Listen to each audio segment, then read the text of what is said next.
Greetings, everybody, and welcome to Conflict Radio. Today is October 10th, 2024.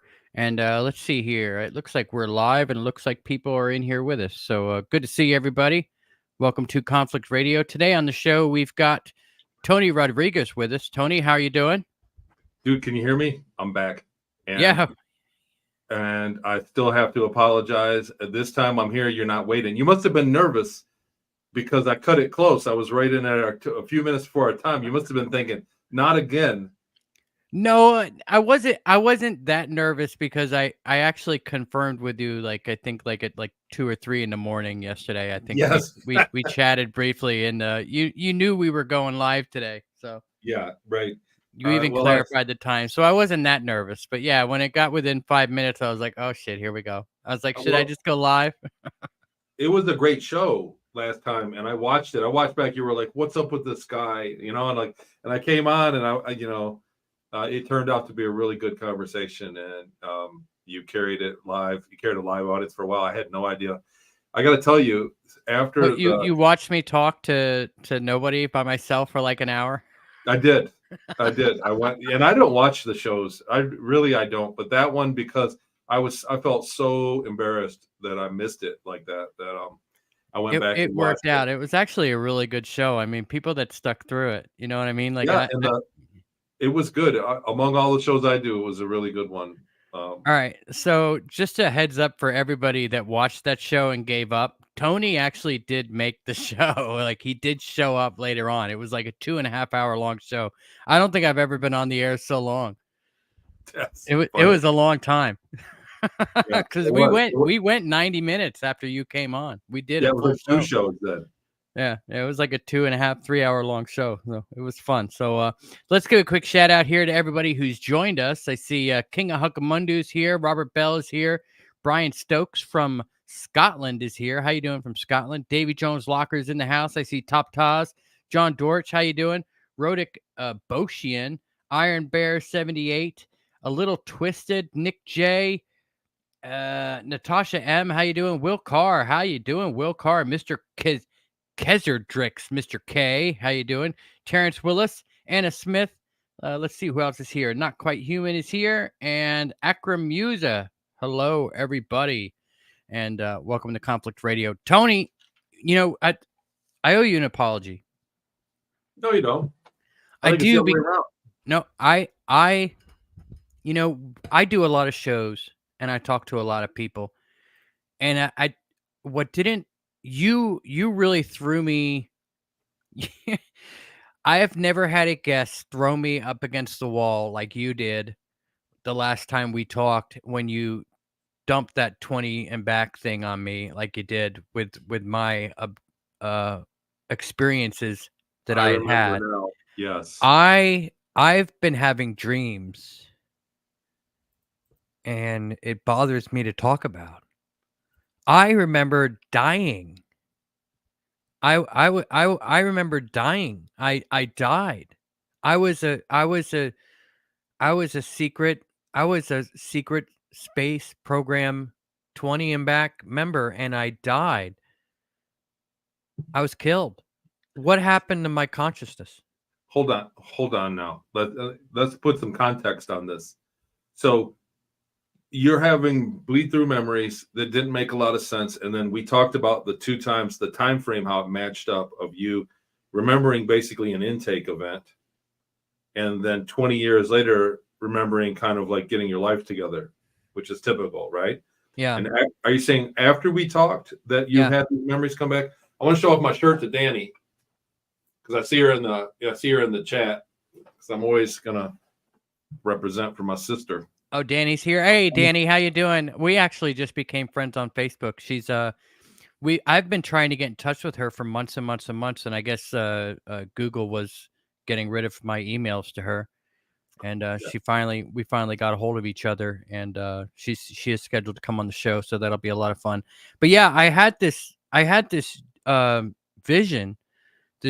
It was a dream, and I was like leading.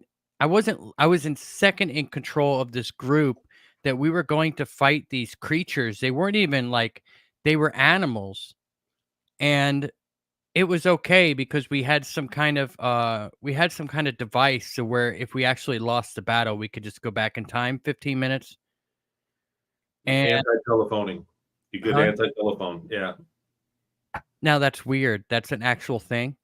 Anti-telephoning. That's the term. Yeah. You can anti-telephone. Anti-telephone? Explain. That's exactly what you said. If something happened, so we did aggressive missions on our ship, and the mission would come back slightly before it left, slightly far away. And if it came back in the wrong place or didn't come back, they would scrub the mission, and we wouldn't even leave, so we wouldn't lose the ship. I don't know where I was exactly. I don't know if I was outside or inside. I feel like I was inside some kind of structure or something. And So Michael, okay, a real quick question, and let me lead you on this. So this dream where you remember this stuff, is this since we've talked? yeah. So this is in that period of time, not like this was years ago. Yeah, this was like 2 weeks ago. So because you had a realization, you're starting to get more memories. Yeah. So you're at a sorry, hang on. I gotta be honest with you. It's a very emotional time for me right now. It's a very delicate time, and I would say that you don't want to say a ton of stuff on air to preserve yourself for validating. And here's why. Right now, you're getting memories from the realization that and I say may, and it's not like I don't believe you or anything. Yeah, no, I get it. Yeah, I mean, like, dreams are funny. Yeah. So many people come out and they go, "Oh, well, you were a super soldier in the war, and you were a Lyran, Arcturian, Starseed super soldier, and I see your aura," and people get loaded with all this false front-loaded information, and it's a disservice to somebody that's going through this for real, because this is your life we're talking about. So for one, so for two, in the future, you may want to go, man, I wish I wouldn't have said that, and because now it would prove it. So the best thing for you could do, and you're not the only one, there may be people that are watching that end up watching this that go through similar experiences. The best thing you can do is to immediately write down a timeline form of everything that you remember of where is that? Yeah. So, and then because you're going to go through the period of remembering for the next 6 months to a year of quite a bit of stuff, it's likely that that's what will happen, and you'll get a more clear picture by then. So share these information, you know what I mean? But you want to hold back. So anything about the technology that you remember. So the other thing is, that's what validated me. When I was talking about the technology with Dr. Salla in the beginning, he kept kind of grilling me, and there wasn't much that I could give him that wasn't public knowledge already. And so what I did tell him was that I was on a submarine, a ship that was a submarine that was converted into a spaceship, because it already has the same tolerances of going underwater or going into a vacuum, the submarine. And once they use weightless, anti-grav technology, so it doesn't matter if it's made of steel or, rockets are really thin and flimsy to be light, but they didn't need that with the submarines. Anyhow, I identified the ship that I worked on, and he was able to cross, and privately, not publicly. I never said it publicly at the time. I said it privately, and he was able to cross-reference that with another whistleblower who's made a fool of himself, and William Tompkins, who has passed away, but is one of the more airtight cases that we ever had. So William Tompkins said that they were using submarines, and then when I said that privately between them, it gave me proof. So what I'm saying is, things that you say now, as you go through it, like you say the anti-telephoning tech in there, and then I say, yeah, we were using that. It kind of, you may lose an opportunity to prove the legitimacy of what you remember. But nobody, you know what I'm saying? Who do I need to prove it to? Well, I'll tell you what. You know what I'm saying? Like I mean, at this point, like, I'm sorry. I really want to talk about this. I do. I've been looking forward to you coming on this show so I could talk about it. I'm going to tell you this experience, and absolutely, it's the one that I've had, and it's the one that sticks with me. We were fighting something and we lost. We were totally overrun, and I was eaten. I was eaten. What do you remember what they looked like?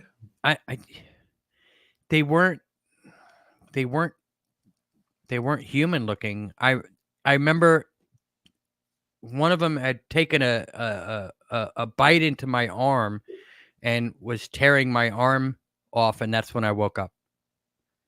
I don't know if maybe that's when the time thing had gone into effect. I don't know. I don't know what happened. All I know is that it bit me.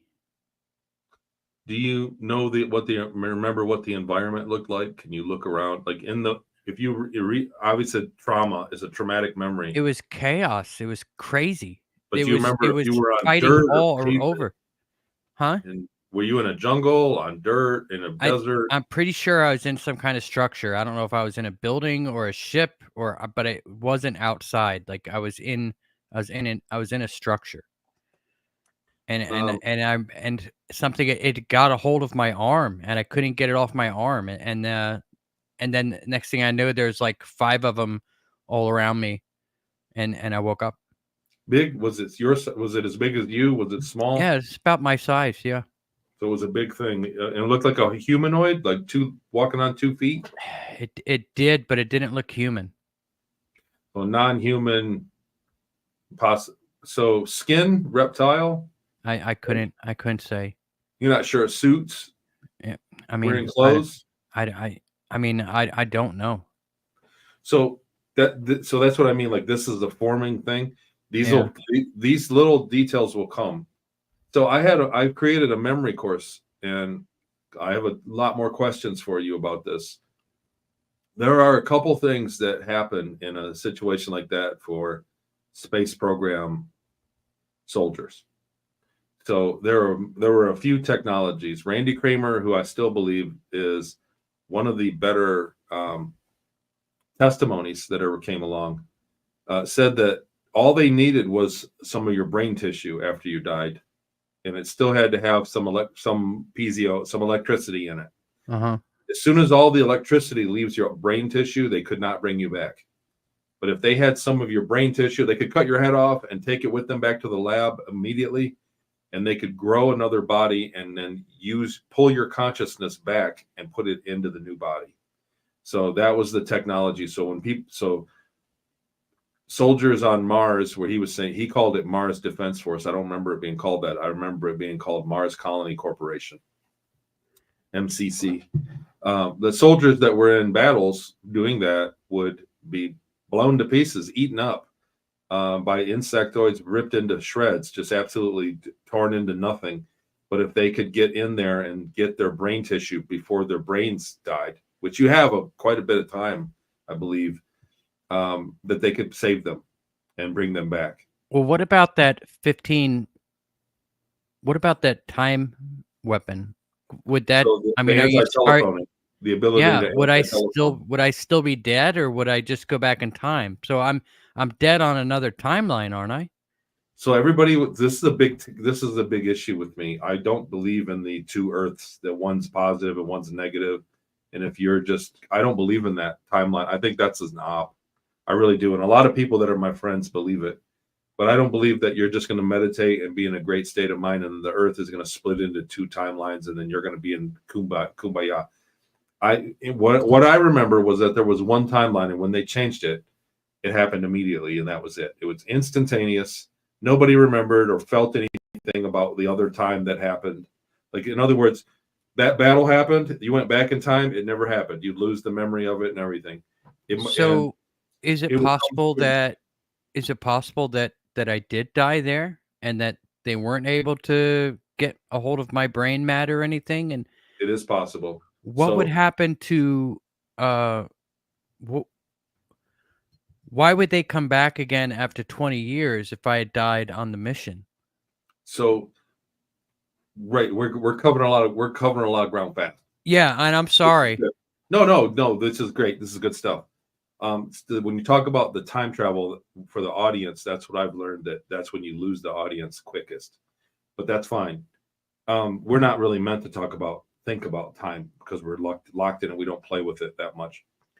We created it. Time is only because of us. We're the only ones that create time. Everything else is nobody else cares about time.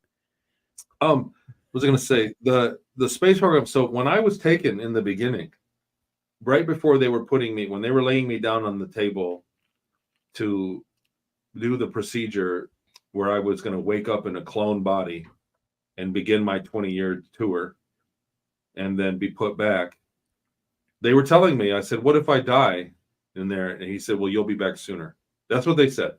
So whatever that means, I don't know, but that I was only going to be gone for like 20 minutes, like a minute a year before they knew I would automatically come back. I was in a time dilation and I would be like a vegetable for 15 or 20 minutes. And during that 20 years, if I died, I would just come back a few minutes sooner, that my consciousness would return. So in other words, if you think about what I said about Randy Kramer's testimony, that he said that the gray matter in your brain is tethered to your consciousness. And as long as there's electric spark in your brain matter, your consciousness has to return to the brain, to your body. So if there are two of me, now they clone me and they put me in the other one and the other one dies, my consciousness will simply return to the original, wherever that's at. In the laboratory back in the 80s, when that was, your consciousness is not tied to time space per se. Okay. So they abducted. So imagine, let's run it through and this is the big ifs. I'm just connecting dots with ifs. Yeah, I get it. It's early. It's early for you. But if you were abducted in 83, right? 80. It was 95, yeah. 95. Sorry, I did. No, it's I did a consult this morning with somebody telling me totally fine, man. It was a long time ago. So 95. So you're abducted in 95, and then you're put into a separate, a 20-year career return program, 95 to 2005 to 2015. Yeah. At which time they put you back and basically kill that other body, and you wake up in the original body with no memory, and they let you back on your way. So if you went through and lived for 15 years and died, your consciousness would go back to that body a few minutes sooner, and they would still put you on your way. So my consciousness, so the way you described it before, for anybody who missed the show, like you have a 5-gallon bucket, and just say your consciousness is 5 gallons of water. What they're doing is they're taking out, say, 2 gallons of water and putting it in a clone, so that you have 3 gallons in the original bucket and 2 gallons in the cloned bucket. Okay. And then what happens is after 20 years, they put the 2 gallons back into the 5-gallon bucket that has the 3. Exactly. But what you're saying is that if you die before your 20 years is up, that 2 gallons will be returned to the bucket sooner? Just a few minutes sooner. Just a few minutes. Yes. But like I said, okay. And this is hard. It's hard because I really am. I'm connecting dots here. Like I'm stretching because I experienced it. I wasn't briefed about it. Right. I wasn't, They didn't tell me exactly what was going on, but basically they said that they were going to take me and I'd be gone for like 10 minutes. The clone of me would be gone for 10 minutes and come back in time, and they would kill it. And I would wake up in my body. And then if I died, it would be 7 minutes or 5 minutes. If I died immediately, it'd be 2 minutes. And they had this conversation. They did have this conversation with me as I was waiting for the process to begin. But like I said, 20 years later, so when I woke up the next morning, I was less of a person. I had emotional problems. I failed in school. I had a lot of problems. And then after 20 years, because I did complete the 20 years, after 20 years, when they took the other one back, all of a sudden I woke up and got my act together. Yeah, after the 20 years. After they put in, I figure 2.5 gallons, right? So half of the water, half of the content of the water. And then so they put it back, and that's exactly what it felt like. 20 years later on that day, I woke up one morning and I kept saying to myself, it's over. And got it together. So 6 months later, met my wife, stayed married for 23 years to her, and had 3 kids. Do they have to keep tabs on us every 20 years? So I was explaining, other whistleblowers have said there's many different factors here, but I asked why not 50 years? Why not 40 years? Why 20 years? Why not 10 years? Why can't I go longer? And he said that it was capped for all species at 20 years because if you went longer than 20 years, you ran a high probability of being mentally damaged when they put you back. So they just cap it at a safe distance of 20 years in the future of service.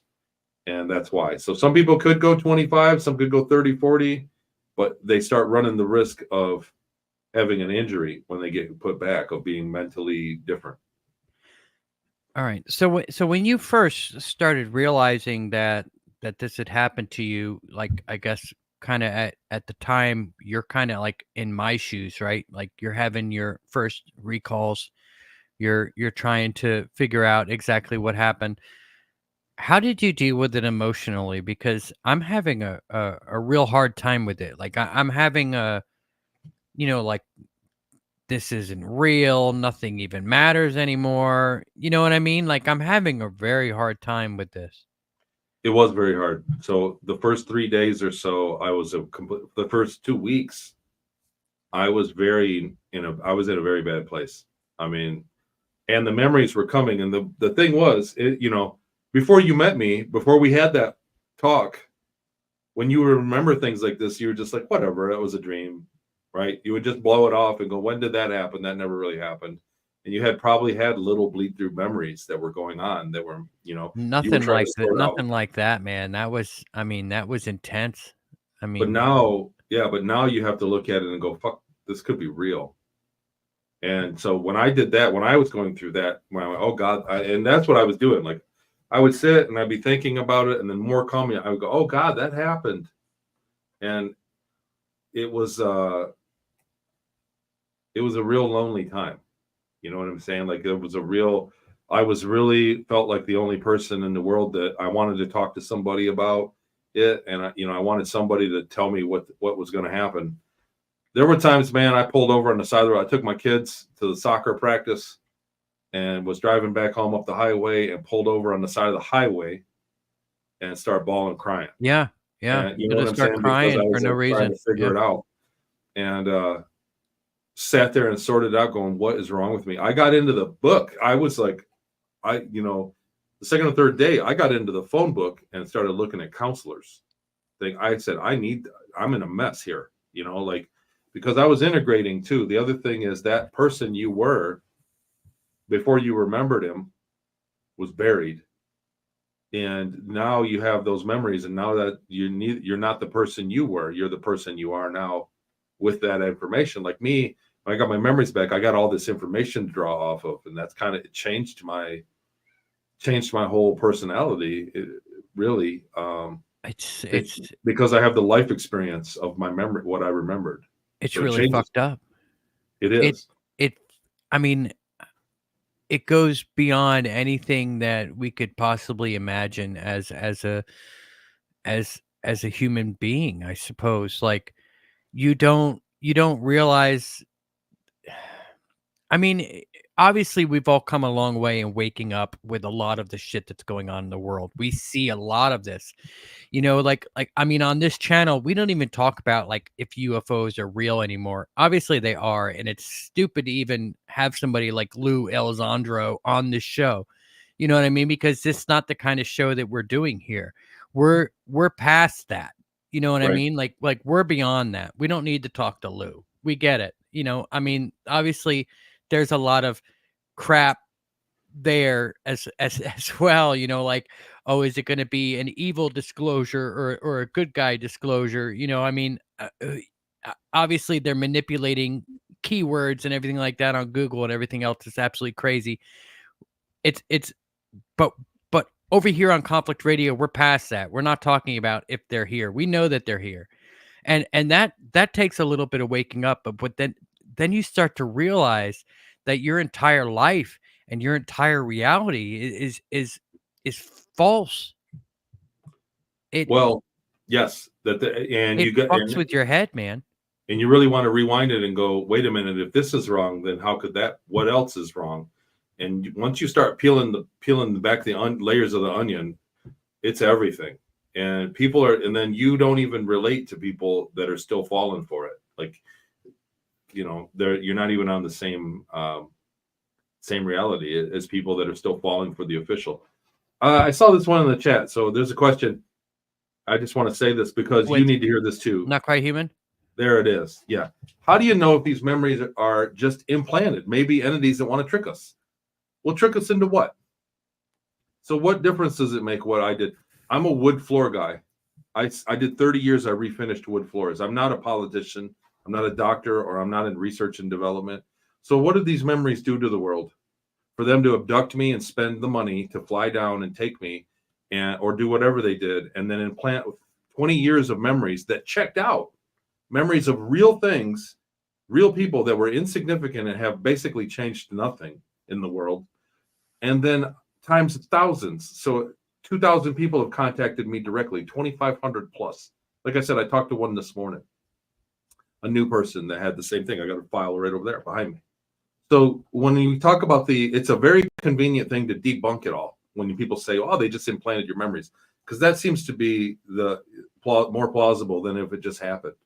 The other thing is we've had credible proof, people with documents. Like I said, the William Tompkins testimony, for instance, he's got documents. He worked at NASA. He had paperwork behind him, so supporting his testimony, saying that this is exactly what they do. Why would they bother with me? If they were going to implant memories, they would take a politician, they would take an entertainer, a movie star, they would take somebody different to come and tell this story, not somebody that's already shadow banned, not somebody that's 3 pages back on their own name on Google. You know, like when you look at that, like it doesn't make any sense why they would take somebody and implant memories. Why would they do you, Michael, if they were fake memories? What would change? What would that benefit the world? Better to just let you live your little tiny small life. My little tiny life would have been small and insignificant. There was no benefit to this agenda for me to be on this show telling this story. So you know, I've been chasing. You know, that's how Conflict Radio started. You know, chasing down the truth of things, and it just seems like it's so much more fucked up than I could have imagined it would be. You know what I mean? Well, like, you know what? You know, like aliens nuking other planets, man. That's crazy. I mean, it's a Wild West out there, isn't it? Well, it's real. So, you know, we think about the elites or the world as it is as one thing or the other. And it's not the case. When you really get to nature, when you really think about the existence of all of the animals, the insects, the birds, and all of thing that lives in nature, they live in reality. They're all feed off of each other. So they live beautiful lives, and they're eaten, or they get sick and die. Most animals die of sickness, but they eat each other. They, you know, like going through the jungle or the forest, an animal can come across a fuzzy, friendly animal or a terrible, ferocious animal. And the world is like that. We humans have constructed this false fence around us that think that we can live in peace and harmony. It's not true. It's not the way that nature is. Now, I don't know what it is intended, but the reality is, and you look at the hurricane that just devastated the eastern seaboard. Those people lived in complete safety. They had everything they ever needed. They could go and work and earn money and then use that money to buy all their food and supplies and clothes. Everybody along that area had room, shelter, and nature came by and just made, if it was nature or fake, you know, I'm not going to argue that. But what I'm saying is nature doesn't care. And space is like that. The ETs are like, they don't care. You can go up there and meet ETs that are wonderful and will be your friend and be warm and fuzzy. And you will meet ferocious ETs that will bite your arm off.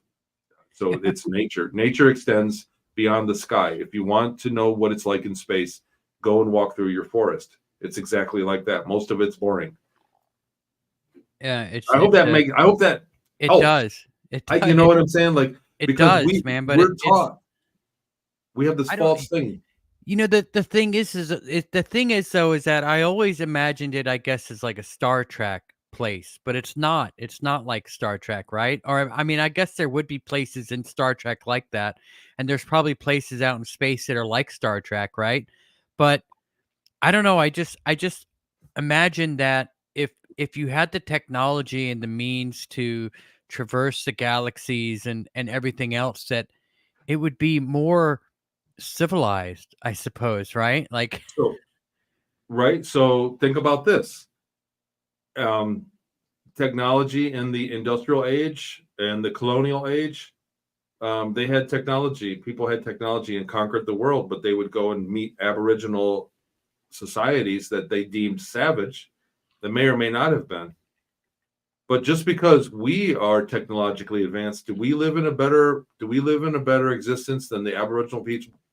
There's still hundreds of people around the world that live with no contact of modern man. They're living with spears in the jungle, in the Amazon and on the island in the Indian Ocean. There are people that have never had contact. And so are we better? Are we smarter than them? Or are we more morally advanced than them? Not really. We just have better tools. That ultimately, I used to think when I was young, I thought that people that were rich had like this advanced moral fabric because they were always happy. They'd be happy. And my parents always fought over money. So I thought that wealth would bring morals. And then I entered the workplace and I was like, I did wood floors. And I would do $1 million, $10 million houses once a week for years. And I would interact with those people that lived like that. And I realized they weren't happy or moral, that they had a lot more going on that was wrong with them. And they were way more advanced. They had more technology and a better lifestyle than anything I'd ever known. They had freedom to travel the world. They had all this fancy stuff, but they weren't any better off or morally better than my family or my friends. And I learned really quickly that, I don't know. I better not look at the chat. But what I'm saying is the ETs are the same thing. So some of them at a certain level are, it just makes sense. Logically, you will advance to a place where everybody works together and lives in harmoniously, right? Like that's the best way for the end game. But there are ETs that don't live like that, and they have a more hawkish lifestyle, and that's just the way it is. That's the way it is. I mean, just because they're advanced, Stephen Greer has gone on record, and he's done great work. I'm a fan of Stephen Greer, but there's absolutely no way that every ET that has space travel is benevolent. yeah, it's totally ridiculous to think that. We are not benevolent, and we have space travel.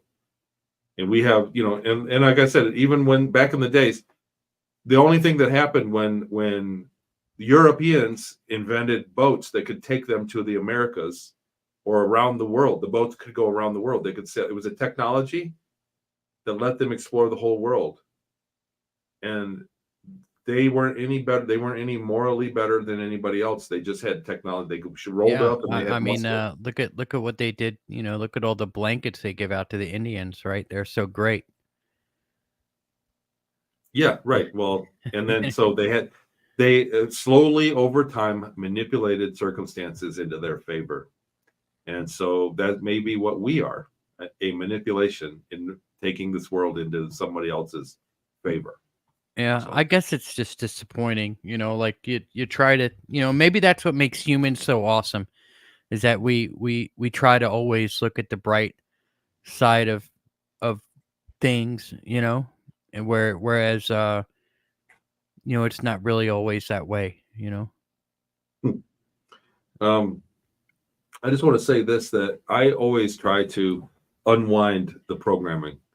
We are every shred when we grew up in our cartoons, in school, in the books we read, in the movies we saw, television shows, all in our adulthood. The bad guy was always bad, and the good guy was always good. It was very rare that you got any kind of different spin on that. Even in the rom-coms, the good guy is always good, and the boyfriend is this bad guy. And so that's what we look for. We think the universe works like that. We think the bad guys are bad, and that's it. They're evil, and they should all be beat up or put in jail or destroyed.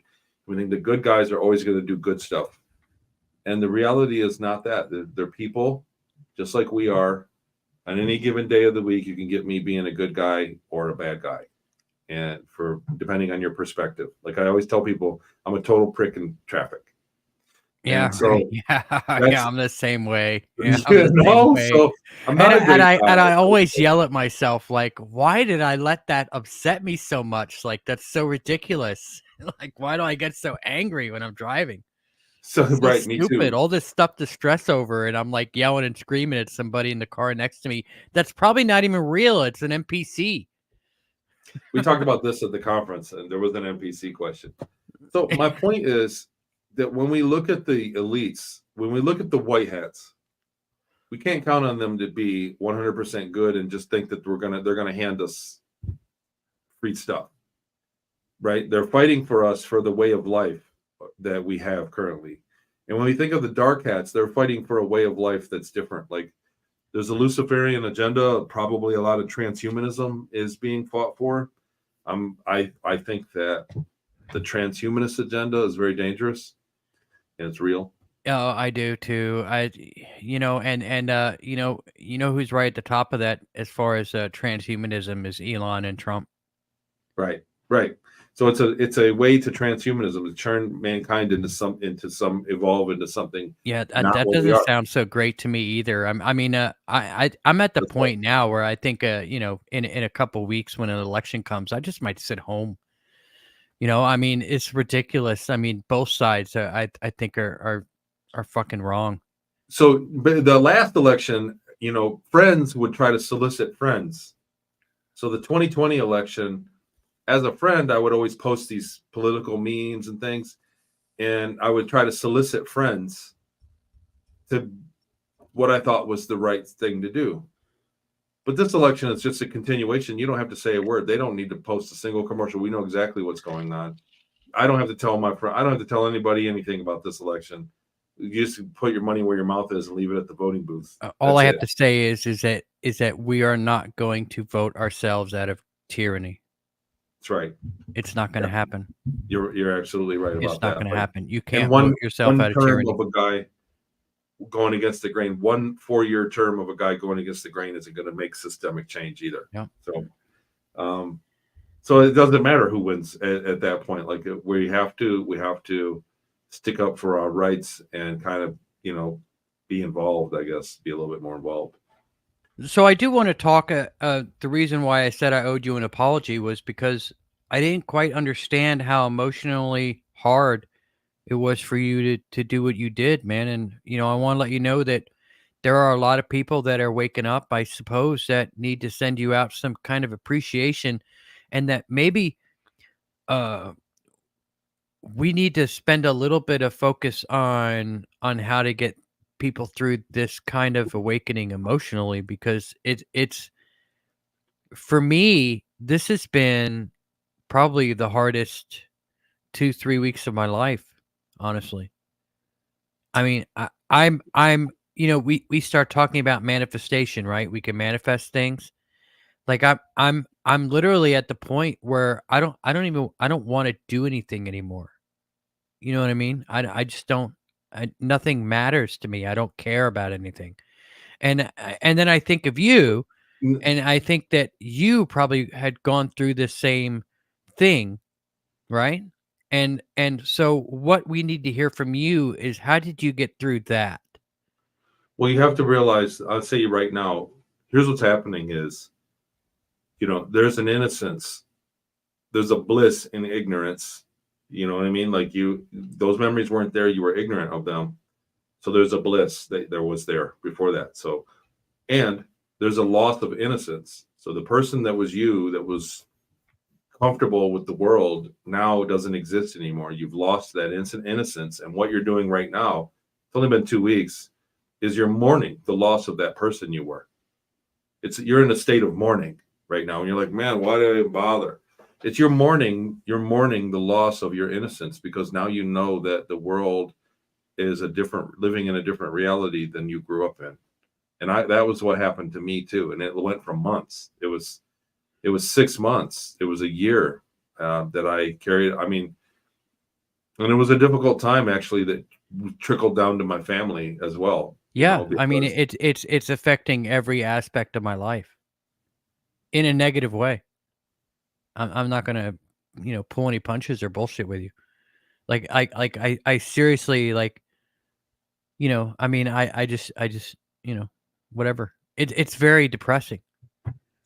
well, so here's the thing though. It's just growth. And you're telling me I got 6 more months of this? You have the rest of your life of this. Yeah, but I got 6 months of feeling like this. No, well, no, it's a cycle. Yeah, It's a I hear cycle. you. So what do I need to do to help myself get through this, I suppose, this You're awakening? doing absolutely the best thing you can do right now, and that's talking about it Yeah. publicly. I So I was so many very people much go looking through this. forward to this show. I Well, was. I'm here anytime, man. It's been busy for me. After Danny's conference last week, where we had a flyby of UFOs, we had the real deal. And after that, I've been doing so many interviews and working with people. It opened opportunities. I've been trying to check off my projects I got here, and then I have my conference next week. So I've been slammed. I can't wait till my conference is over and I can finally take a break. And by take a break, I mean work on some of my stuff that I That enjoy. you're enjoying, yeah. The That remote I look viewing forward stuff, to. I'm sure, yeah. Yes, I'm putting out. I'm working on digital products right now. So, but what I'm saying is, you're doing the best thing you can do. So what helped me the most was going on interviews and talking about it and having people in the audience and having hosts that didn't shoot me down, even though that happened. And I'll tell you that if you talk about it publicly, it won't be long before somebody wants to take a stab at you and think you're just getting more attention than they are. I'm sure. You certainly will take hits if you talk about it publicly too. So just I've been taking hits on this channel for 5 years now, like, whatever, bring it on, I you know? told I'm gonna I talk told about what I wanna talk about, and everybody else can screw off.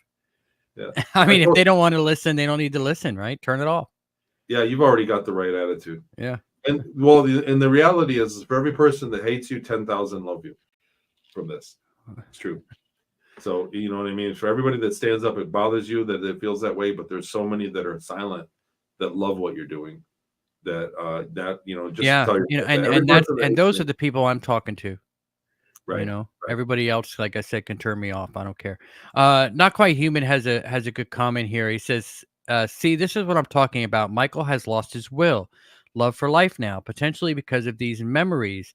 Can it be evil entities having implanted these for this purpose?" Evil entities, I don't give them that much credit. So it sounds like you're into black magic, especially with your little uh, icon like that. So if you're into that, you're giving it way too much credit. So we're talking about life memories, like real memories of entire years of memories, not a dream where you had one episode on the beach. I'm talking about an entire decades of memories. And my memories led to me getting over them after a while and being cured from it and led to where I'm at in life right now, which is way better than it was prior to me remembering. So the net result was that I'm in a way better position now than I ever was. So by having the memories and by integrating what you know what I mean, what was the difference between memory? I'll tell you like this. So for integrated memories, I came back with no memories. I was abducted April 15th, 1982. I was abducted on a Thursday night. I woke up Friday morning, April 16th, 1982, a different person. And I didn't know why. I had no memory of where I'd been. I had no memory of what happened. I just was different. That weekend on Saturday afternoon, my parents went shopping and my sister and I were home and we played hide and seek. And I couldn't hide in my usual places because I suddenly had claustrophobia, which I did for the rest of my life into my 40s. I couldn't be in a tight spot without getting creeped out. And before that, the week before when we played hide and seek, I didn't. I'd hide in the bed. I'd hide in the tight spaces in the closet. It was not a problem. And when I got my memories back in May of 2015 was when I got my memories back. Within a week, I went, oh, that's why I have claustrophobia. Now I get it. And I remembered the instance that I was trapped in somewhere and hurt. I was basically cooked in a tight space, and it made me afraid of them. And so putting my finger on the cause of the problem helped me. She's still refinished with voice. Identifying the cause of the problems from the 20 years after I got my memories back helped me dispel the problems, if that makes sense. Yeah. So remembering, I think, is a way better. I don't know. I just think that, you know, if obviously the most traumatic memory is going to be the first one that comes back, right? So yes, and so is that the first obvious? year, you're going to get the emotional spikes. So I remembered falling in love, getting in a fight, getting injured, getting promoted, seeing things that were wonderful. These big emotional spikes of memories were the ones that came back. Kind of like if I asked you what you were doing in 2015, you'd go, well, I went on vacation and this happened and that happened. Yeah. You remember the emotional stuff. You don't remember the daily grind that are boring. So those are the memories that come first. And if you dwell on it and keep working at it, then you'll remember the more mundane stuff. I don't know, man. I have a pretty good memory, actually. I actually remember discovering my arm inside my mother's womb, and I remember being born. So you have the long-term memory. I know people might think that that's stupid. My wife actually thinks that that's the most ridiculous thing in the world, but I literally remember discovering my arm. So when there's actually a term for that, preborn or something, for people that can remember inside the womb. There's a very small percent. I can. You can? I can remember that moment. And so not many people can remember that. And it's like, those are people that remember that defeat the memory blocks. There's only a small percentage of people that were in the space program that recover their memories. Yeah. Well, I mean, there you go. Maybe that's why I'm able to get it back. But I would imagine, like I was saying, you know, obviously one where I'm getting my arm chewed off is going to be one that's going to stick out for me a little bit. All right, Robert Bell. Let's Tony. Let's get on. Let's try to get on some topic here. What does the GSIC stand for? Galactic people know. Spiritual Informers Connection. There it is. Danny put it in the chat. Oh, I thought it was conference. Or conference, depends on who you're talking to, right? If we're just buds, Galactic Spiritual Informers Conference, we know what it is. But that's the company she started when she did the first one, and however it worked, I don't know the detail. I don't know how the sausage gets made. Danny has an amazing team behind her. I wish I had half of her team helping me with my conference, Danny. And now this conference that just happened in Denver, Colorado, we have some footage from that conference that we're going to share with everybody. Tony, you sent it to me, and I'm going to go ahead and throw it up here. Should I go ahead and do that? Let's get on to something a little bit more positive and get into some of these cool stories. Because will they be able to hear me talking? Can I narrate it? Yeah, if you want to. Yeah, just I'll hit add to stage here, and then I'm going to hit play, and you can go with it. So the first clip is the ships coming in. You can see the bow shot. It's kind of dark right here. I just posted this on my Instagram too. But in the clip, you can see the bow shot. Hang on a minute. I should mute the sound then, I think, if you're going to talk on it. Sure. All right, hang on. Let me mute it. All right, here we go. So the ships, when they came in from the high atmosphere in the very beginning, see that formation in that first clip, you could see the bow shock around them coming in the upper atmosphere. Then another ship on the left, and then the one that goes from right to left is a bird. That one. So that one going to the left, that's just a bird. You can see it later. I kind of cut it out. But then we have the triangle right there. So you see some lights flashing. It flew by.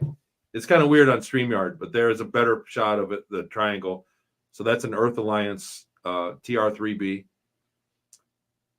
Yeah, you can see it there. And that thing was going really fast. It doesn't look like it there, but it was going pretty quick, and you couldn't hear anything. It was low enough to where if it were a plane, you could hear it. Is it still logging? And so these guys were flying horizon to horizon in a few seconds. So they were at high altitude, they were big, and they would bank back into space, and on the top of them, you could see lights. They would shine blue and like white lights where they would flash them on and off like their docking lights or whatever they were. Yeah, and so they were giving these were amazing to me. I love these ones here. Yeah, they're not planes. Believe me, they were going hypersonic Those speeds. are not planes, yeah. So they went horizon to horizon in a few seconds, and they would turn around and come back. And so there's no vehicle that is unclassified that does that. And we were in between two airports. We were in downtown Westminster, which is basically Denver. Basically Denver. So it was over a major city, over a metropolis that this was happening. Yeah. That these were going. So I just cut this amount. There's plenty more footage than this. I want to say this. Anybody that has footage of this, put it in the Telegram group for the GSIC one if you have. So I added that there. There it is. Galactic Spiritual Informers Connection, and for 24. And I can't get over how special that was. And the next one's going to be in Nashville, I believe. Conflict Radio is going to be there. That'll be awesome. We'll hang out. I'll be there too. Yeah. Danny Henderson, I know you're listening to this. It's going to be in Nashville, not Sedona, right? And Conflict Radio is invited. Or I'm at least going to go and not confirmed. She's going to do two. There's going to be one in England, and that's the next. Well, I can't go to that one. I'm not going to that one. I don't have that many people listen to this show. I can't travel. Maybe one day. These ships will be there. We'll be getting more flybys. They've already announced that. There's another one. This one really, I think, should get some news coverage. Like, people need to let the news know, and the mainstream. No, they're gonna hate on it because it's not the conference they want it to be at. They want it to be at, they want it to be at the deep state false disclosure conferences, and it's a shame that they can't get that to happen there. This is the problem. How many other conferences are going to now freak out because obviously you get UFOs to show up at a conference? Which one's telling the truth? Bro, it's already happened. I've had people. How much hate you getting from everybody else? How much? That it's what? Fake or it's drones? Hate, just hate, just got hate. Some hate, man. I got some hate already, but you know what? It's like a lot of them really they're silent. It's the people that were criticized, especially Elena. So, like I said, I've caught criticism in Elena's wake because she's been somebody that's polarizing.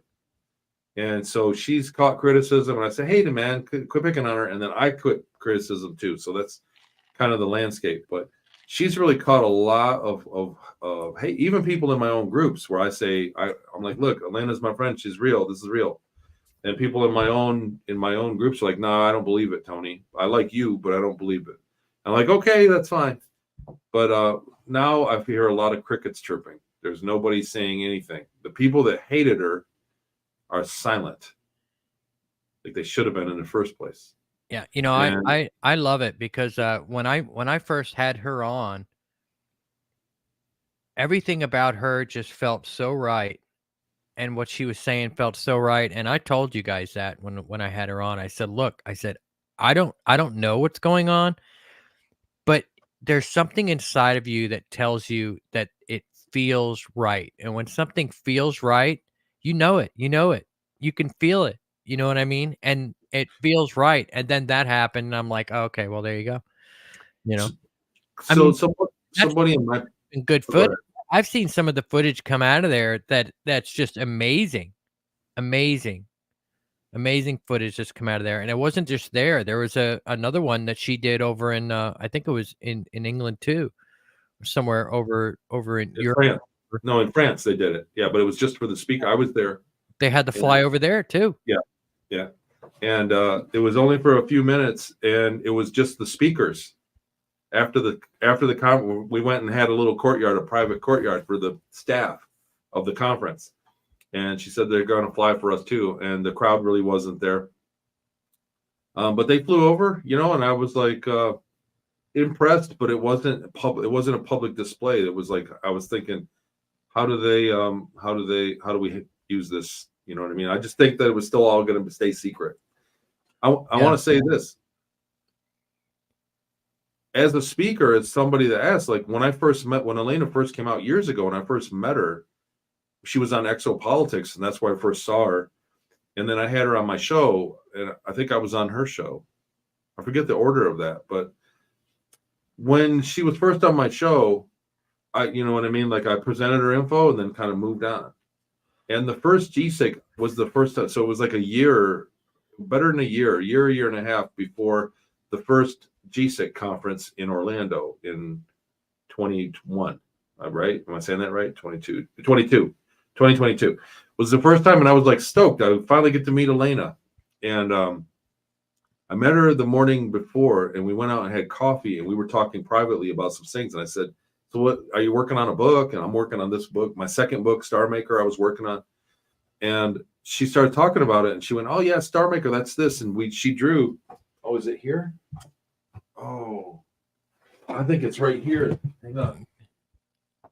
Yeah, go ahead, look for it. Let me quick give a shout out to everybody. If you're listening to this show, please give it a thumbs up because it does help the channel. It helps people come into the show. What is that? So this was in the swag bag that Danny gave us for the first GSIC conference, right? So Elena and I had my swag bag, and I had this in my pocket. I was taking notes because I wasn't done with my presentation yet. I always wait till the last minute.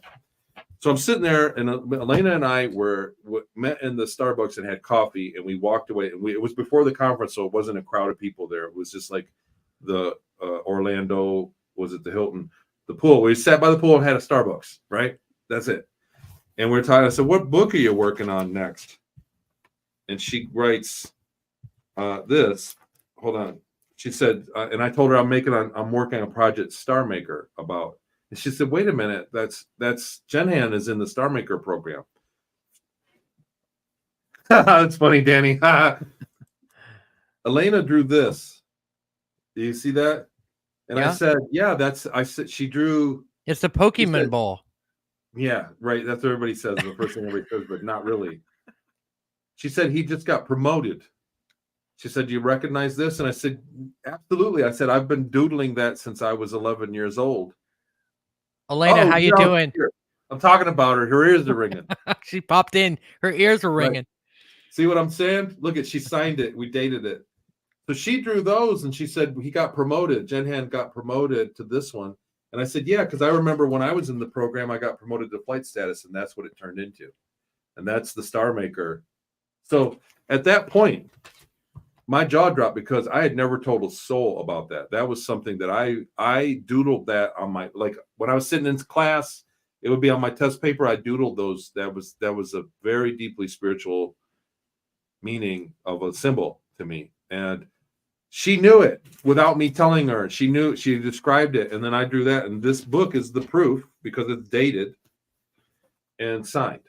Yeah. And so when she said, so I went on stage because by then at that G6, she was already under attack. And I got on stage and I said, "Look, there's no way she could have known that." And I said it, I said, "Look, I'll never, ever be swayed. No one will ever tell me that Elena is not giving us real information because there's no way she could have known that. This is something like that I knew since I was a kid. This is one of the big memories that, the big memories never get forgotten. There are things, the big emotional spikes. And that symbol was one of them. And so I knew that so for her to know that, there's no way that jives in any other, as an implanted memory from an evil entity, as that one guy was asking. That doesn't make any sense. So she knew that. And then we moved on to the following year. And there was a lot of public attack on GSIG between 22 and 23.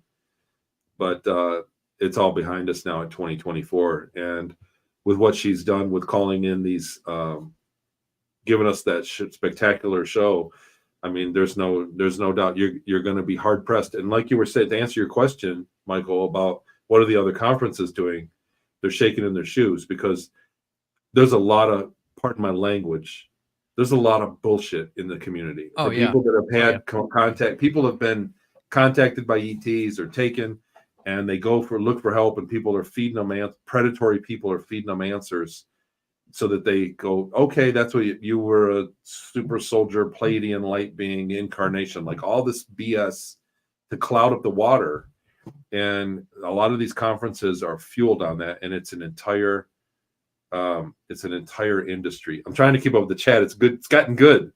Yeah. But it's an entire industry of, people are making a living doing this, of talking bullshit. Well, yeah. And so now those people have been served notice. Like, okay, that's fine. Just look at Gaia. you're a Pleiadian Gaia light beam person. That's great. Where's your spaceship at? Make something happen. Make something happen. Call something out before it happens, like she's done, and like I did. I only did it once. She's done it. She does it on normally. And then where's your spaceship at? Where's the spaceship that's flying over your conference? One guy said that. He started talking shit to me last week. And I said, what color was the spaceships that flew over your conference? And they got silence. Right? Yeah. Gotta love it, right? I mean, it's just, you know, I mean, hello, people, if that doesn't tell you that you're listening to the right channel right now, I don't know what is, because, I mean, we're all over it. You know, we're a little late to the show, but we're not letting you guys go anywhere. We know the truth. You know, we're on it, and we're definitely going to be having you guys on quite a bit to keep us updated on what's going on.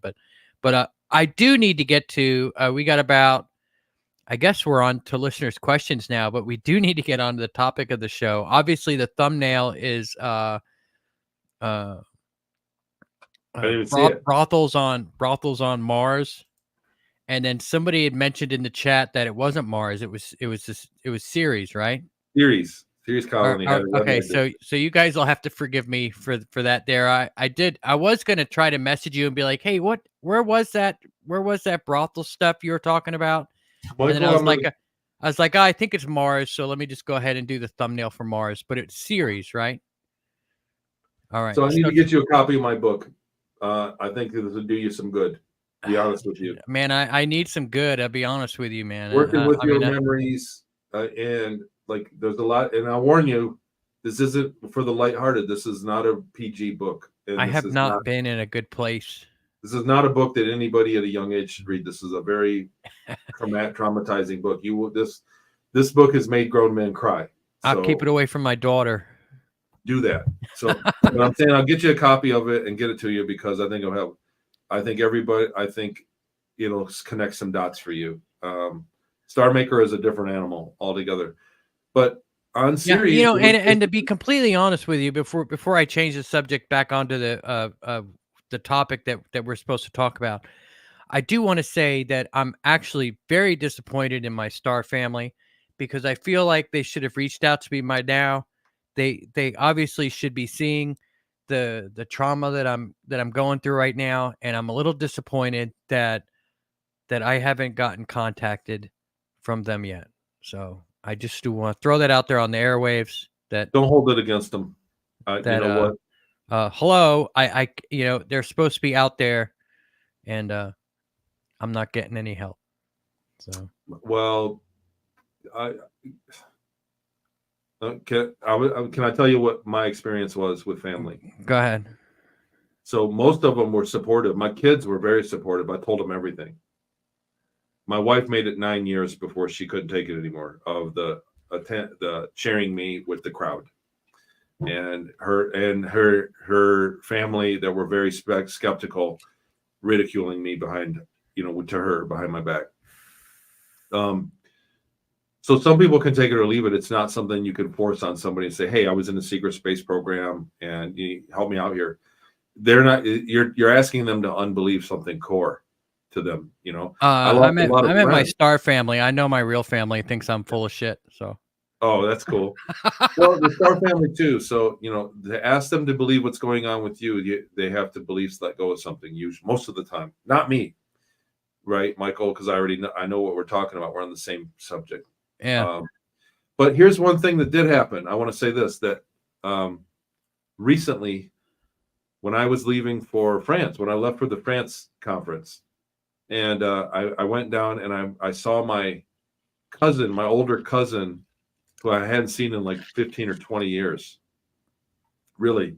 And, you know, he was the cool kid that, like, I was a little kid. He was like a teenager when I was young, and he was cool. So he was like kind of, he didn't pick on me, but it's kind of like, go away, get out of here. He was my cool cousin. And I went down to drop off some piece of equipment that he bought off me, and at his house. And he goes, oh man, you got to come in. And his wife's name, I won't say her name, but his wife, she wants to see you. Come on, you got to come on. We have lemonade, or we'll get some snacks or something. Just come out and sit. And I wanted to just drop off the tools and get out of there. And when I sat down, she came out and they both sat down and said, "We watch everything you do. We're so proud of you. Will you sign my book?" And she had my book. And it was like touching, because I thought that these were part of my family that was my real family, my biological family. I thought there's no way that they would understand. And they were like fans and support my work. And behind the scenes with the rest and other members of the family, it was the opposite. There's people in my biological family that don't want to talk to me ever again. And so it is what it is, man. You know what I mean? Like, you're going to have to, go to where you're celebrated when you're talking like this. Yeah. So tell me about let's talk a little bit about the brothels. Is it possible? Straight to the we got it. We have to go there. It's what I've advertised for the show. I know I wanted to, I wanted to squeeze in what I wanted to squeeze in, but we wound up talking about it for an hour and 5 minutes. So let's talk. Can humans have sex with aliens? Yes. What is that like? I don't know. I didn't. I was with a girl. So let me just tee this up a little bit. All right. So that for anybody that reads the book, I was basically slave labor for the Ceres Colony Corp, classified as a clone or whatever. So the first 8 years that I was up there working on a submarine that was turned into a spacecraft, I had no idea where we went. Couldn't look out the window. It was Groundhog Day for me. And a buzzer went off in the morning. I got up. I went through the shower. I ate breakfast. I got on a train, went to the hangar bay, got on the ship. The ship went out into space. I don't know what happened. We went back. I went back and cleaned the barracks, did laundry, and went to sleep. That was my life. I got promoted to cargo engineer in the last few years I was up there.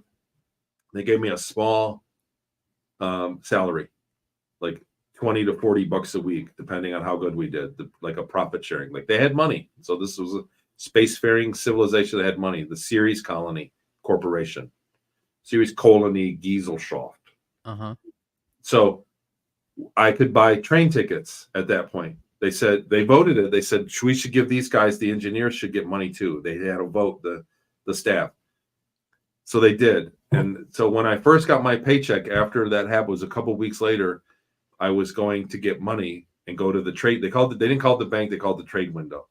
And I was going, and one of the guys from the crew pulled me to the side and he said, "Make sure you go to you know what the red light district is?" And I said, "No."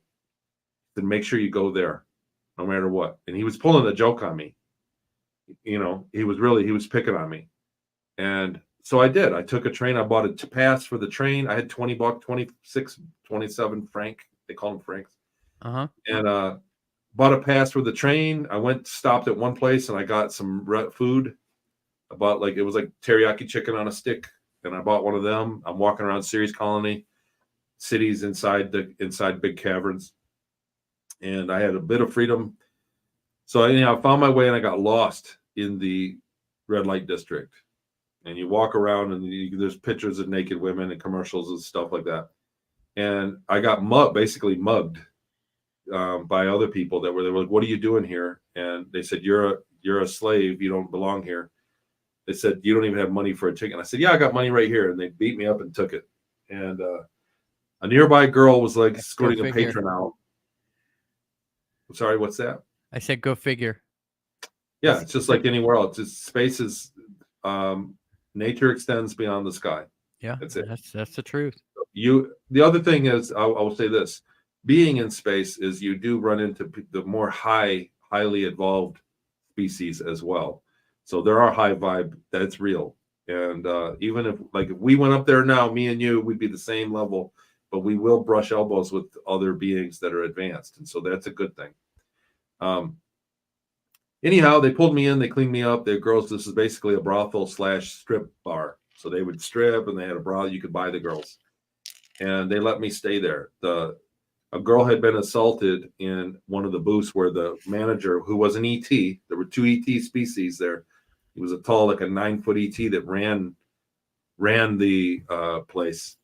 And where he sat in lower gravity. So his office, he sat in looked like where you're sitting.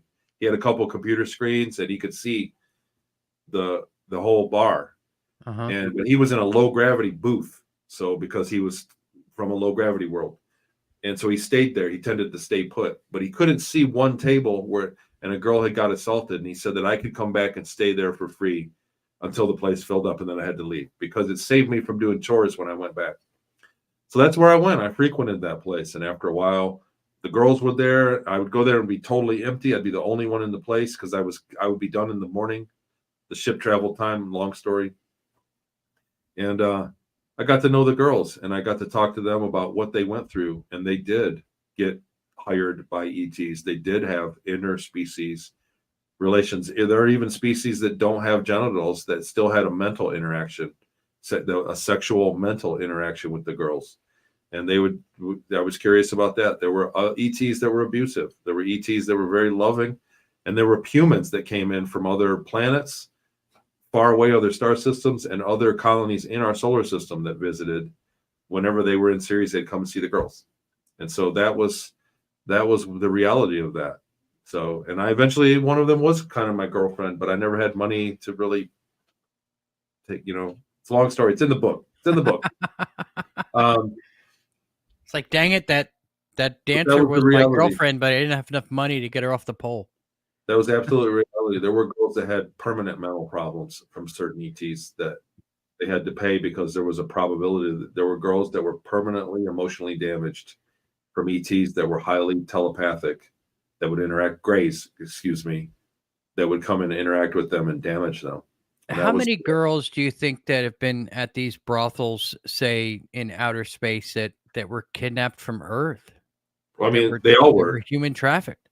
They were all were. That's exactly what happened. They was the same technology as what I went through, is what you're thinking, what you're starting to feel that you remember. It's the same thing. And they justify it by saying you're not going to remember it anyway.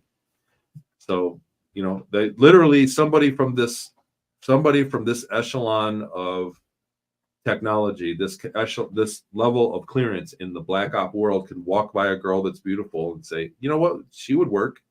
Take her. And there's nothing, what are you going to do about it?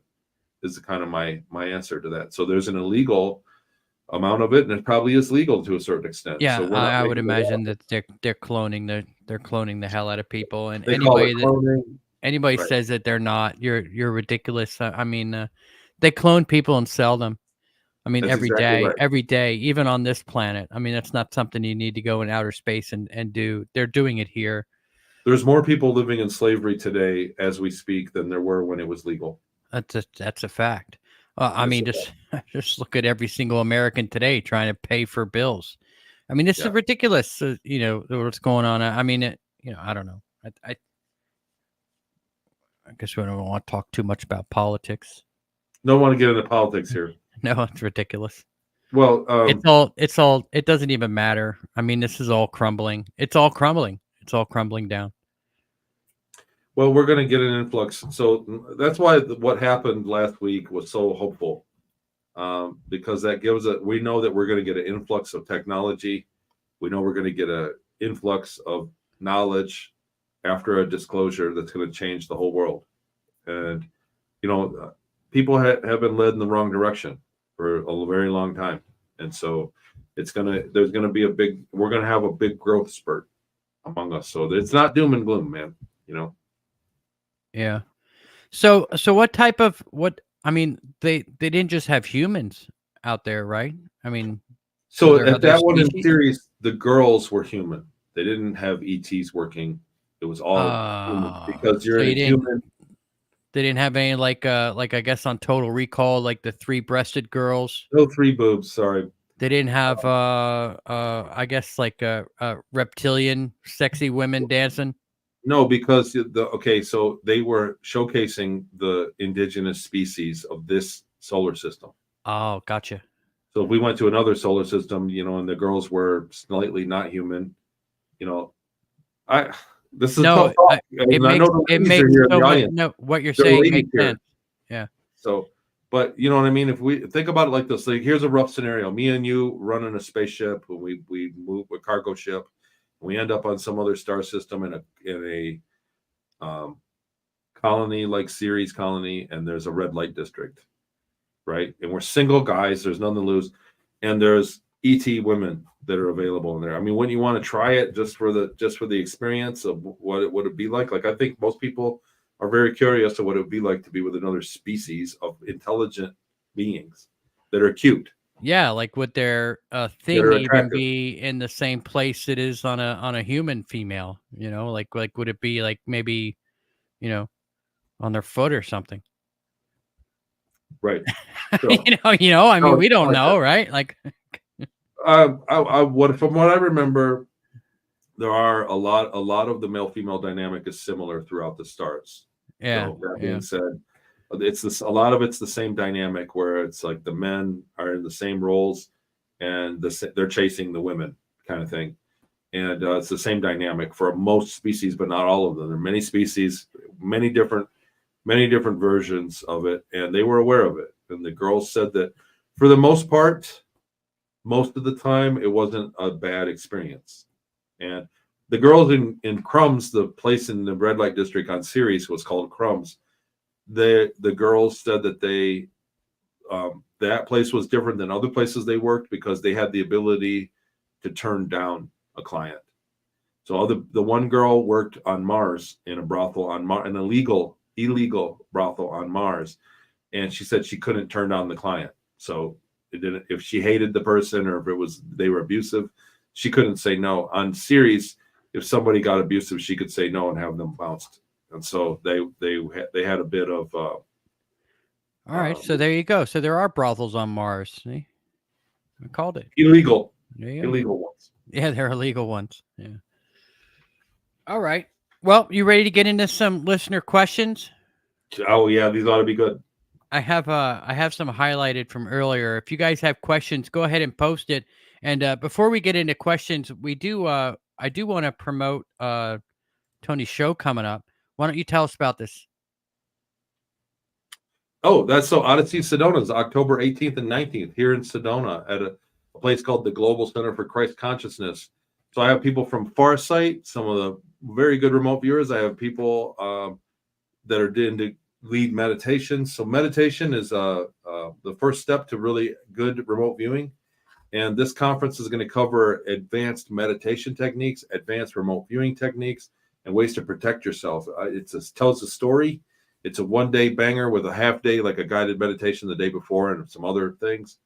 And we're doing a tier 3, like a retreat before that. A couple days before, we're going to be doing remote viewing experiments and remote influencing experiments, and I'm going to share that data.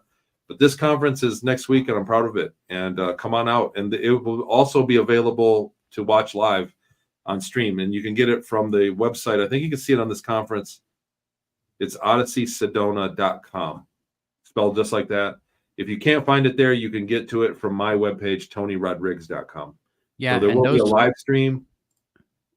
Those links are down in the description to TonyRodrigues.com, so people can find you there. And tell Lily Nova that Conflict Radio said hello. We had her as a guest on recently, and it was a great show. So tell her we loved having her, and we look forward to having her again.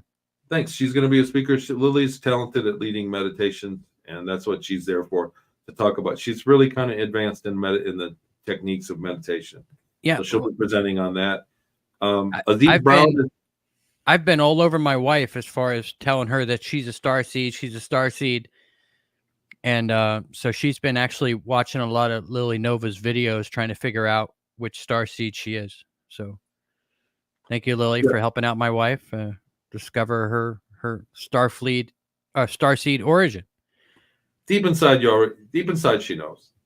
I want to say this, that Aziz Brown from Farsight is going to cover some really advanced targeting remote viewing stuff.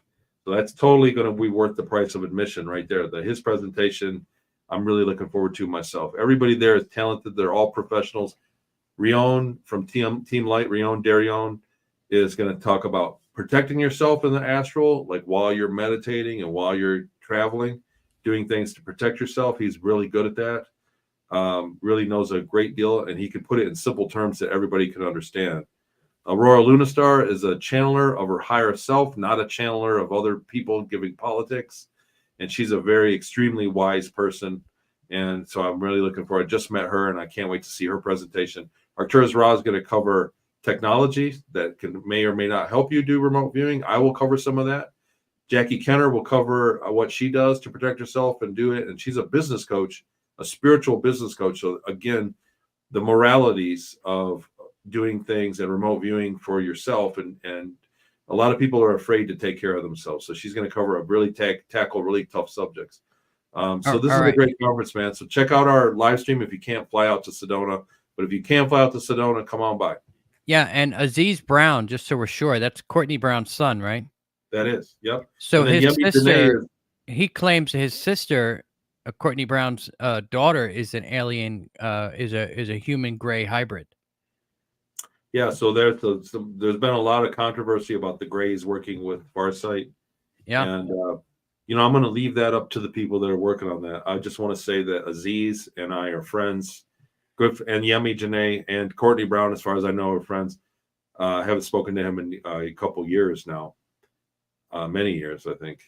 But Aziz and I work together on remote viewing techniques. We work on research and development for remote viewing, and he's going to be talking not about aliens, but about technique. And so I want to be really clear about that. So it's really valuable what he's going to be sharing. Yeah, interesting. Well, I mean, it's technique that the Greys have instructed them to do, isn't it? No. No, I don't know who is in the Peaches Joan that said I promoted the jab, which I never ever have. Yeah, just let's not talk about that. Yeah, I don't know. Yeah. Let's get to some of these questions here. Natasha says, are there clones of everybody? Do you know something of this? So no, not everybody. So the technology that they use for cloning, or the technology for the travel or the time travel, one of those is genetically dependent. So not everybody has the genetics to go into a 20 and back in the secret space program. So not everybody can go. It's a smaller percentage of society, which is yeah, Peach is completely wrong. So sorry, that's all right. You got to stay out of the comments, man. You got to stay out of the comments. Me up about the jab. Yeah, don't talk about that. Yeah, they will strike us. Not Quite Human says, so how does the guest feel about God, the devil, etc.? I believe in a creator of the universe, that the universe is essentially one being, one organism. I believe we are all part of one larger organism that gets a lot of its consciousness from outside of space-time. That space-time is, in fact, its own bubble of reality, and there are consciousness outside of it as well that makes up the entire organism of the universe, and that there is a singular consciousness, a great creator of the universe. So that's my version of that. I believe that everybody's relationship between them and God is between them and God. It's nobody else's business. So you know what I mean? Or them and themselves. Them and themselves. Whatever they want, whatever you choose to believe is what you're called to do. And so people that are very religious and believe the Earth's only 6,000 years old are completely stuff that's debunkable that they believe. There's a reason they believe it, because they have a lesson to learn in life. And so that belief enables the lesson to be learned. And that's what I respect everybody's beliefs. But my personal belief is that, religion was hijacked and basically, I'm trying to think of a good metaphor for it, but religion was basically to keep your feet on the ground. It was to keep you under control. And then so they've taken a lot of, and in fact, I want to talk to Danny about the next GSIC that I want to present on the technology of religion, because from what I witnessed and from what I've dug up on the Satanists, it was more of a technology than a religion. So they use it as a technology to get ahead. Well, and it's also a money grabbing deal too. I mean, look how much. I mean, from what I understand, the Catholic Church right now in the world is the leading holder of real estate in the entire world. Nobody owns more real estate than the Catholic Church, and that's a fact. And they got all of that through, follow us and go to heaven. Donations. Yeah. All right. Iron Bear says, why do a lot of us have recalls at the beginning of spring and fall, some here and there during the summer? So I haven't really noticed a correlation, the people I work with, between the time of year that they recall, but I do know that most people recall right at sunrise, right at theta sleep. When theta crosses to alpha, at the moment of sunrise, there's a lot of people that get their memories back. Even you, Michael, you would be pay attention to that time of day when you're dreaming. So that's a different brain state than actually when you're dreaming, when you're in a beta sleep, a different sleep brainwave. So it's right before sun. So curiously, a lot of the wave patterns and EMF is different at sunrise and sunset, the EMF that's given from the sun. And we have better results doing remote viewing sessions at sunrise and sunset. Really? And so people are getting their memories back right before they wake up, but you're not paying attention that it's actually right at sunrise when there's less EMF. During My the wife tells me that that's the magic hour. You could see the color change. Actually, it looks like a different reality at that time. Like for like 10, 15 minutes at night and 10, 15 minutes in the morning, it actually looks like a different reality. Yeah, so That could be because the energy from the sun. There's a different EMF spectrum that's Yep. like the EMF cloud, the EMF fog is lesser at that time of day. So Elena put a great answer about the seasonal thing. Just in my work, when I write down what I ask people, like, when did you remember? When did it happen? For me, it's all over the map. So I haven't noticed a seasonal thing in memories or when people are having recall in my work. So I'm open to the idea. I bet I'll tell you what, I always had a bad day on Good Friday. Every Easter, something bad happened to me for years and years and years. Yeah, Elena, if you're still listening, if you could listen to the beginning of this show where I unloaded the Toni, that'd be great. I'd appreciate your feedback on that. Maybe you could send me a message on Facebook. I know you can send me a message that way. Okay, so John Dorch says there is no way you are getting a flyby of craft without involvement of alphabet agencies. LOL. And I would say alphabet agencies, they don't control the atmosphere very well, do they? No. So what's the CIA or the FBI going to do to stop space travel? So here's the other thing: is the alphabet agencies have entire conferences, and our conference has a few really key components to separate it from that, and it goes. One of the key components goes by the name of Michael Salla. So his entire career of exopolitics.org for years now, for better than a decade, has been set the bar because he's only worked with people that he has had confirmable information with many sources on the inside. So definitely not a CIA op with him. And all the speakers have gone through him and been through rigorous cross-reference with him. He doesn't work with people that he doesn't have something to support their testimony, a physical, a good. Yeah, he really does vet people. He vets people hard. He does. He's a vetter, that's for sure. Dr. Michael Salla, I've got nothing but respect for him. Well, to say that the letter agencies are 100% of the secret space program is also kind of shows a lack of understanding of the real situation up there. Space is teeming with space programs. So there's not just the Greys and the reptiles and the Nordics and that's it. There are trillions of species, trillions of programs, and they can access, many of them can be to Earth, interact with us, and be home for dinner. So the reality of technology and what we live in is far different than what we've been led to believe. They give us in the media Star Wars, where you got to fly for a month to get to the next planet, and Star Trek, where it's like you can never get to the Alpha Quadrant or the Beta, whatever quadrant. It's 80 years away. It's not the case. Space flight at this level, after the anti-grav level, and when they start using Einstein-Rosen-Bridge technology, is instantaneous.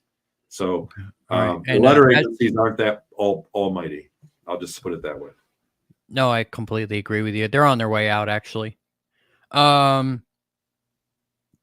our time is up. Do you have a few more minutes so we can finish? I do, but man, that was quick. It feels like it's been a 15-minute interview.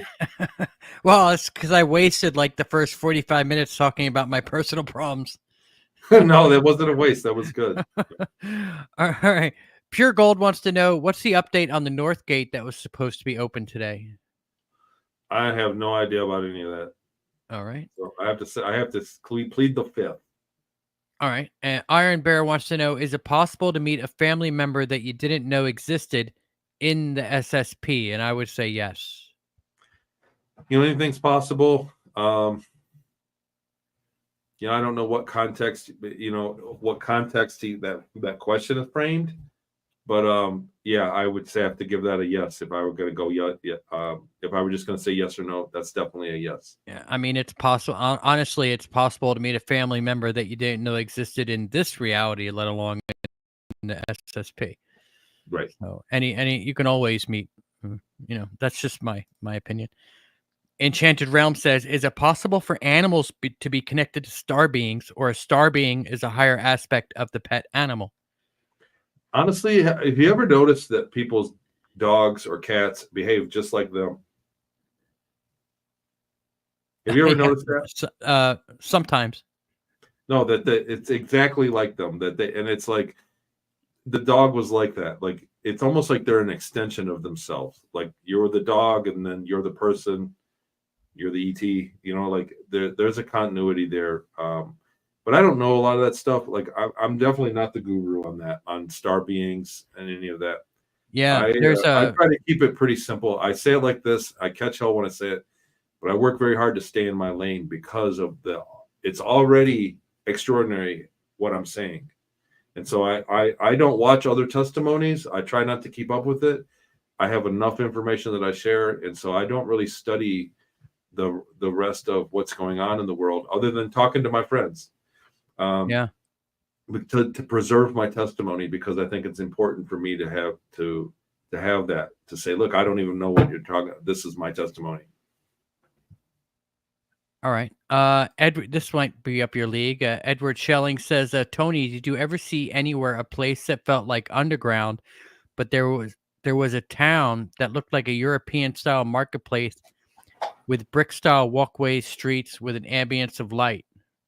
Yeah, the whole Ceres Colony was caverns that had these European type towns exactly like that, with brick style walkways that were connected by trains that were inside the Ceres Colony. They had artificial gravity through everywhere. It was European style. They had columns and small streets with electric vehicles and vehicles that flew up into the microgravity, and exactly like what you're saying. So the Ceres Colony was entirely like that. All right. Karen Palumbo says, Tony, if we have not been taken grateful, does that mean we don't have the right genetics? And if we don't have the right genetics, does that mean we are NPCs? So if you're not been taken, that doesn't necessarily mean you don't have the genetics. That just means they didn't find you. So what I found from working with people is that most of the time they have a relative in the Navy or a branch of the military. And so they get taken and find out. Somebody in the Navy gets taken into a program. They find out that they have the genetics. So they look immediately down the family tree. And so they're taking immediate relatives of servicemen because they have the genetic marker. It's just easier to find them that way. Yeah. They're not testing 100% of the populace. I'm an advocate, and I hate to say this, so don't sue me, but I wouldn't put my genetics in family.com or whatever that is, where you send in your to get your genetic backup, for one. For two, the NPC thing I think is an op. So even Dolores Cannon said that people were NPCs, but you can't treat anybody like they're an NPC. That opens the door to great abuse. For me to say, nah, it's okay, he's a slave, I can just beat him all day long or abuse him and do whatever. He's just an NPC. That's what, Moses, they're just slaves. Why do you worry about them? They're just slaves. So you can't label a section of society as worthless. So that's just a dangerous, slippery slope. So just, even if it's true, the NPC thing, even if it's true, just throw that away. Just get rid of that. I mean, we all have a role, right? Yeah, there's no benefit to setting aside and saying, well, they're an NPC, so they don't matter. So that's just the most dangerous thing I've ever heard. Yeah, Crispy Perspective says that this show was only 15 minutes long. What the hell? It's over already. Like that. Hey, I guess that's what happens sometimes. I did see. Here we go. Did you ever see any Xanu, aka Bigfoot, off planet? No. All right, well, that's interesting. So we are, but I am aware that the Bigfoot are an ET species. All right, and I think that's. It's kind of handy to have Elena in the chat to help me out. We like tag team these questions. Yeah, she's handy. going through hitting a lot of You questions got here. my back tonight. Thanks. Yeah. Thanks. Well, you Edan. know what? I mean, Conflict Radio is the place to be right now, guys. And I encourage all of you to get over to Elena's channel and check that out. Toni, you have a channel on YouTube? So I have a Patreon, Talks with Toni, and it's going to get a revamp here in the future. I'm trying to generate a remote viewing show, and that's going to find a YouTube. I need a YouTube audience. I do. So I've been in the private small audience niche for years now, 4 or 5 years, and so I need to get a bigger audience because I'm trying to read these through funny chats. Yeah, but well, we're anyhow, gonna so I'm get working on a get remote viewing one, but I we're do gonna get have to a that. YouTube, Yeah, and we're gonna you get can to that find pure me gold one. That's a good through one. Talks Sorry. with Toni. Pure Gold. What type? They did have STDs. Yeah, you're right They there. did. They had condoms. They had STDs. They had interspecies STDs that were horrific. Oh, I bet. I bet. leave Oh, it at that that. Like just I said, makes there's it ladies here tonight. it scary, man. Like really horrific alien STDs. Like what? Well, come on. There's ladies in the audience. Oh, Oh, I think I mentioned it in my book. So this is another shameless promo to buy my book, Ceres Colony Cavalier. that's all right. This is the main book of the 20 and back, the 20 years. You have to send me one of those. I'll give you my address off the Happy air to here do in a so. minute. The second follow-up is kind of the spirituality. It's just a small book. It answers some questions from it. And then this is my book with my evidence that I found from my trip to Inyokern, and it's based on remote viewing. There's a remote viewing guide in here. It tells you how to do it. And I'm very proud of this book. I put a lot of work, even though it's not a long book, it was a lot of work. There's a lot of facts in here supporting my testimony, and that can turn you into somebody a little bit closer to your intuition. So I'm very, very, very proud of this book. Awesome. Toni, let's wrap it up, man. What a great show. I hope you enjoyed yourself here, man. I really do. You're going to come back, right? We'll schedule you back. Anytime. I'll give you an update on how I'm doing. Maybe I'll be in a better place. Michael, I got to tell you what, man. So you're on a journey, and it's going to not just you'll be okay. That's all I got. Just so you know, you're going to be okay with what this does. Write down everything as it comes. Give it somewhere to exist outside of you. Okay. So who should I take it all to? Like when I get sit on it, it'll make sense over time. And you know what I mean? Like I'm here for you. Other people are here. You're friends with Danny and Elena and Dr. Salla. You've met us the best in the biz already. So for one, for two, you do have the good crew coming on. You have a great slew of guests that are the real deal. And so that's a big deal. A lot of people in these shows are just desperate to get guests, and they line up anything that moves.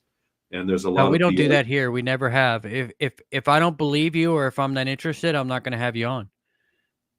That's just the way it is. That's true. Well, that's true. Jay, that is a commercial for my book because I can't answer all the questions that my book does in just one or 2 hours. Yeah, we do sell books. That's that's right. part of if you want to hear getting a guest on your show. You got to have books, buddy. So that's just the way that's going to be. Sorry. Yep, that's the way it is. I mean, you don't have to buy it, but I mean, we plug stuff. That's what we do. The other thing is, we get a guest on, we plug their book. That's the way. Well, the other thing about books, I'll say this, is that putting a book on Amazon is the only form of media that's not censored. Yeah, and so I can write a book about the pandemic. I can write a book about ETs, and Amazon will publish it. They will run it. I cannot make a YouTube about these things. So. All right. Well, we're gonna let you go. Tell everybody again, real quick, where to find you. Here's another commercial, Jay. TonyRodrigues.com. You can go on there to my Patreon. That's a pay-per-view service. I put out interviews. I do remote viewing classes for $50 a month. I do remote influencing. I run live groups. I'm in them half the week. I have all my books on there. I have other shows on there. I have a memory course on there. I'm working on other digital products. I'm going to have a full-on remote viewing course. I'm going to have a dream work course and a memory course revamped all very soon. Also, I'm hosting OdysseySedona.com is a conference on remote viewing, higher consciousness, activating yourself, meditating like a champion. And I have some of the best that ever did it at my conference next week here in Sedona, Arizona. So there. All right, awesome. No commercials means you're not being busy enough, bro. Yeah, that's the truth. Make And your own we're commercial. Tony, you hang on a second. I want to talk to you for a second after we close out. Okay, don't go anywhere. Guys, here's a commercial for Conflict Radio. Make sure you can find us on X. You can find us on Rumble. You can find us on Apple, iTunes, Spreaker, all of your normal podcast catchers. Do give us a thumbs up. It helps promote the show, guys. I mean, listen to the show. Don't skip the commercials, and help out your favorite podcaster. And that's my commercial. Remember, guys, it's Red October. We're not voting ourselves out of tyranny. Batten down the hatches. Buckle up. It's going to get rough. And be safe, everybody. Until next time, you know what to do. Conflict out.